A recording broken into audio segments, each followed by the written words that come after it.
할렐루야. 그리스도를 날마다 누리는 예배 드리기 원합니다. 10월 28일 메시지 보도록 하겠습니다.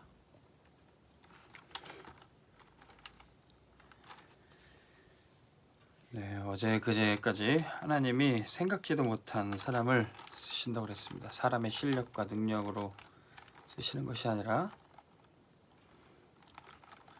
생각지도 못한 사람을 쓰실 때는 왜 그 사람을 쓰시는 거죠?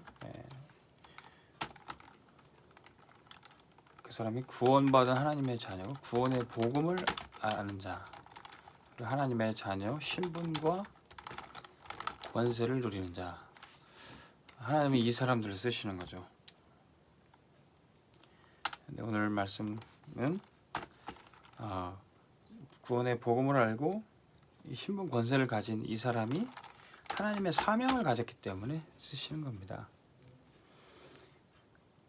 나를 향한 하나님의 계획을 알고 쓰임 받으면 사명이고, 모르고 쓰임 받으면 은혜입니다.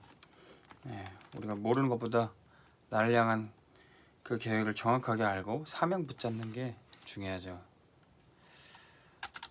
자, 그래서 오늘 이 사명에 대해서 말씀드리는데, 로마서 16장 20절 말씀에 평강의 하나님이 속히 사단을 너희 발 아래에 상하게 하시리라. 여자의 후손 되신 그리스도께서 사단의 머리를 깨뜨리셨고, 또 이 사단을 우리 발 밑에도 상하게 하신다고 그랬습니다. 우리에게 이 사명이 있는 거예요. 사단에게 더 이상 지지 말고 이기는 것이 우리의 사명입니다.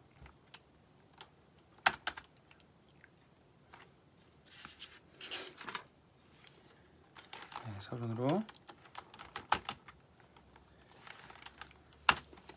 자, 목회자뿐만 아니라 지금 신약 시대에는 모든 성도들이 제사장으로 쓰임 받고 있습니다. 만인 제사장. 특별한 사람만 이 제사장의 사명이 아니라 모든 성도들이, 베드로전서 2장 9절에 우리를 왕같은 제사장으로 불러주신 거죠. 이 제사장에게는 아주 특별한 권세가 있습니다. 신명기 21장 5절에 보니까 예배권, 하나님께 예배드릴 수 있는 권세, 그리고 축복권, 모든 사람을 축복할 수 있는 권세, 그리고 영적으로 분별하고 판단할 수 있는 판결권, 이 세 가지 권세가 이 제사장에게 있습니다. 우리 모든 성도들이 이 권세가 있는 거죠.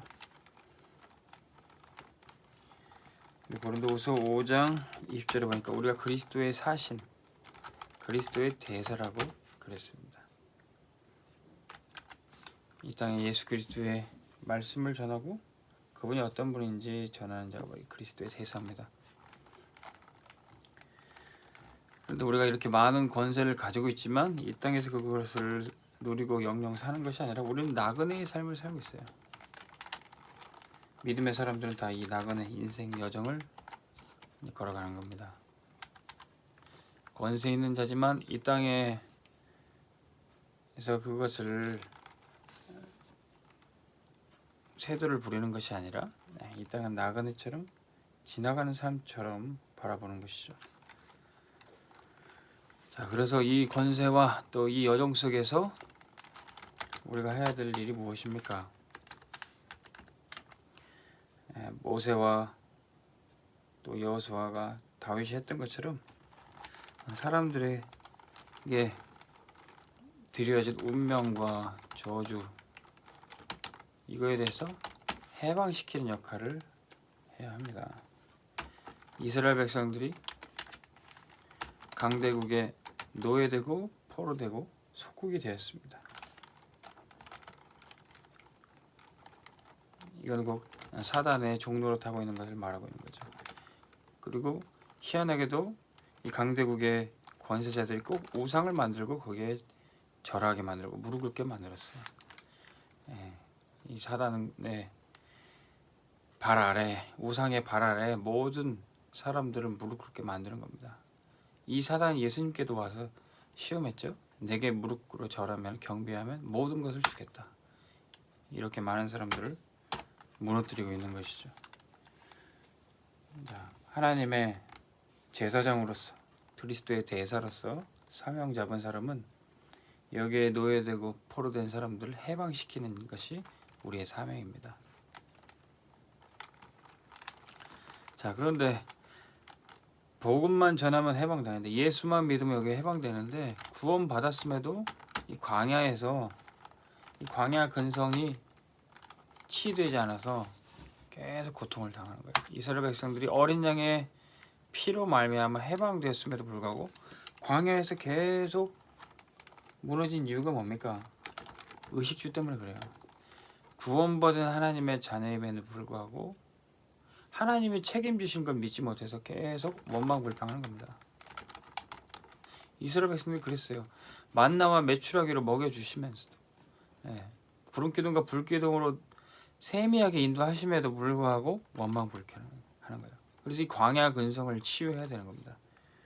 우리 많은 성도들도 이 광야 근성이 치유 안 돼서 사명을 감당하지 못해요. 그래서 사명 있는 사람들, 레위 지파로서 레위인의 사명 갖고 있는 사람들이 이 많은 사람들을 치유해야 되는 겁니다. 오히려 이 응답 받지 못하는 사람들은 또 그런 레위인들을 시기하고 또 분열을 일으키기도 해요. 말씀 전하는 목회자에게 대항하고 또 전도자에게 거역하는 그 일들을 하기도 합니다. 그래서 광야 근성을 치유받아야 되는 거예요. 이 중에 먼저 응답받고 먼저 치유받은 사람이 또 다른 사람을 계속 살려내야 됩니다. 교회 안에서도 먼저 응답받고 치유받으신 분들이 원망 불평하고 시기하고 분열된 분들을 살려내야 돼요. 하나님이 여러분들 제사장으로 부르셨습니다. 우리 구역장님들을 제사장으로, 우리 교육자들을 그리스도의 대사로 부르셨어요. 우리의 모든 성도들의 광야 근성을 치유해야 됩니다. 세 번째, 왜 우리가 치유받고 해방받았습니까? 흑암 세력을 정복하기 위해서. 우리는 사단을 무릎 꿇게 만들 영적 전쟁을 싸우고 있습니다. 그리스도가 이미 승리하셨고 그 승리를 바탕으로 우리도 이기는 것입니다. 어떻게 승리할 수 있습니까? 오직 복음 전파할 때만, 예수 그리스도의 이름만 선포할 때 흑암은 무너지게 되어 있습니다. 사단은 우리의 능력과 지혜와 실력이 필요 없기 때문에 실력 있는 자, 지혜 있는 자를 하나님 쓰시지 않는 거예요. 하나님은 오직 복음만 붙잡고 전하는 그 사람을 쓰시는 겁니다. 왜? 복음만이 사단을 무너뜨릴 수 있어요. 그리스도 이름만이 사단을 무릎 꿇게 만들 수 있어요. 그래서 하나님은 그 사람을 쓰시는 겁니다.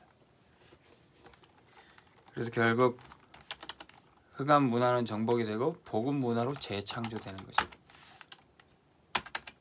자, 이게 왕 같은 제사장으로 그리스도의 대사로 또 이 땅을 사는 나그네로 있는 우리들이 쓰임 받아야 될 제목들입니다.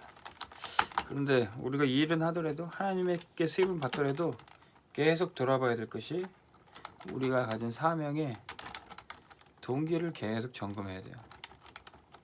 잘못된 동기가 있다면 바꾸고 올바른 동기를 붙잡아야 됩니다. 사실 동기란 말은 좋은 거죠. 동기부여하다. 어떤 일을 할 때 아무런 이유 없이 하는 게 아니라 진짜 이걸 왜 해야 되는가, 이것을 하는 목적이 뭔가, 그 이유를 찾고 그것을 동력을 얻어서 움직이는 거죠. 그런데 잘못된 동기 있을 수 있어요. 그건 이제 오기일 수 있는데, 우리가 전도도 오기로 해서 하고 성전 건축과 봉헌도 오기를 부려서 한다면은 잘못된 거죠. 정말로 하나님이 인도하시는 대로 언약의 여정을 가면서 응답받아야 됩니다. 우리 전도와 선교, 성전 건축과 봉헌, 오기가 아니라 정말로 올바른 동기 속에서 우리가 응답받아야 되겠습니다.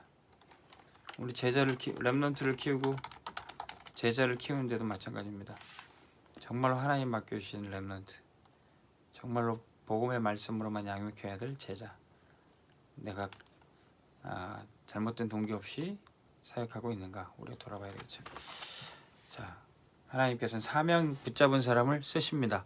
저와 여러분들이 은혜를 깨닫고 사명 붙잡고 쓰임 받기를 주의 이름으로 축원합니다. 기도하겠습니다. 하나님 아버지, 우리를 마음 같은 제사장으로 그리스도의 대사로 권세를 주시니 감사합니다. 그러나 우리가 이 땅에 뿌리내는 것이 아니라 언약의 여정을 지나가는 나그네처럼 하나님 앞에 동기 없이 쓰임 받게 하여 주시옵소서. 현장의 운명과 저주 팔자 속에서 죽어가는 사람들 그리스도의 이름으로 해방시키게 하여 주옵소서. 하나님께서 우리에게 주신 은혜를 가지고 흑암 세력을 정복하고 꺾어버리게 하여 주시옵소서. 평강의 하나님께서 속히 사단을 우리 발 아래 상하게 하실 줄로 믿습니다.